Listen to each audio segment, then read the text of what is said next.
And I really wish someone had said it before I started this whole process. Hello and welcome, ladies, and welcome back to the journey. If you're one of my wonderful subscribers, you can hit the subscribe button down below to join me on my journey to building a family. Today, I wanted to talk to you about the myths around adoptions, and some of these were actually things that were fears of mine going into this journey, and now that I am on the other side, I want to dispel some of these myths. Some of them were my fears, and some of them are just things that people have said to me since going forward, and I wanted to ease your load if you are thinking about going into adoption and some of these myths are weighing you down. Let's jump in. One of the myths is that you won't bond with the child, or you won't feel like a real parent, and like dozens and dozens of adoptive parents, I'm sure you've heard say that just isn't true. They're yours completely and wholly, and I know it's hard to let go of that fear up until that moment, since there's so much out there about, bonding and pre-birth bonding, and they hear your voice and they know your smell and skin to skin and they know who you are, and everyone builds all that up and it's all great and it's all true, but it just doesn't compare to the day in, day out bonding with your child. They definitely know that you are mom and dad even without those biological connections.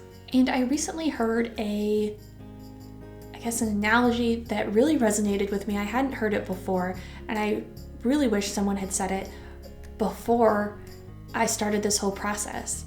You add people to your family and to your circle and to the list of people you love dearly all the time that aren't biologically related to you, whether those are in-laws or your spouse or just a really close friend. There's plenty of people in your life that you love even though they aren't biologically related to you, and so why would a child that you get to raise and live with and love on every day be any different than that?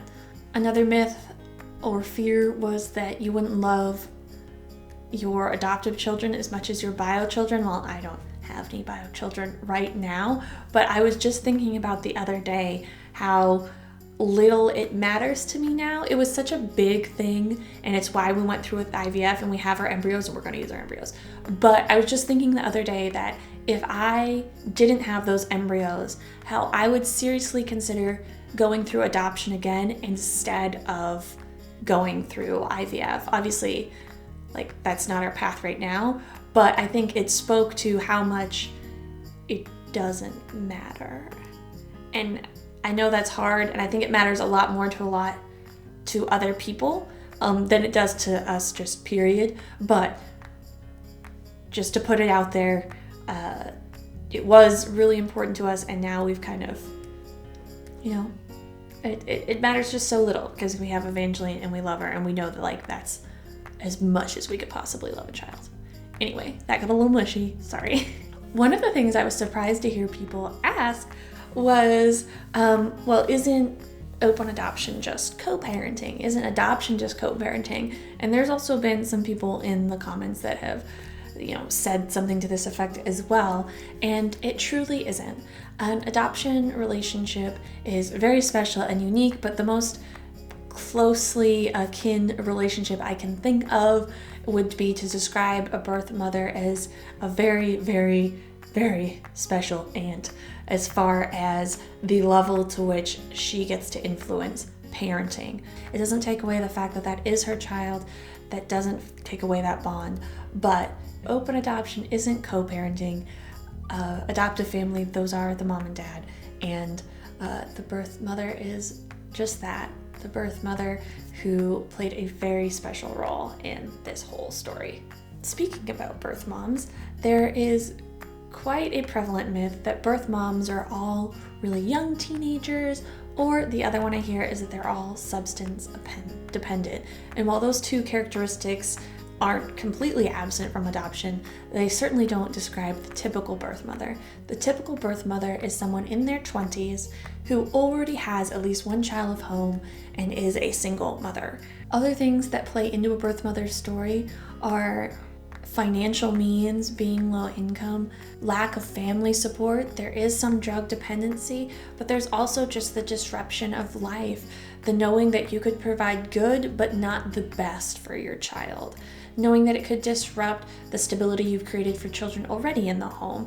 Again, there's only so much of your resources, time, energy, and money, and some birth mothers feel that it wouldn't be fair to their children or this new baby to try to take on all of that.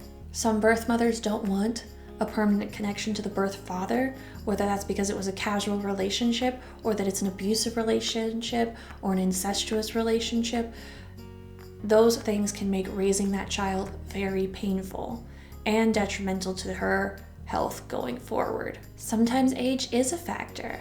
Young girls, 18, 19, 20, that don't have a stable income, that can't provide a stable life. Another myth that I wanted to put into perspective was the one that there are a lot of kids waiting. There are a lot of children that need to be adopted, but there aren't a lot of babies. There's no babies going to orphanages. For every infant that is placed for adoption, there are 35 families waiting.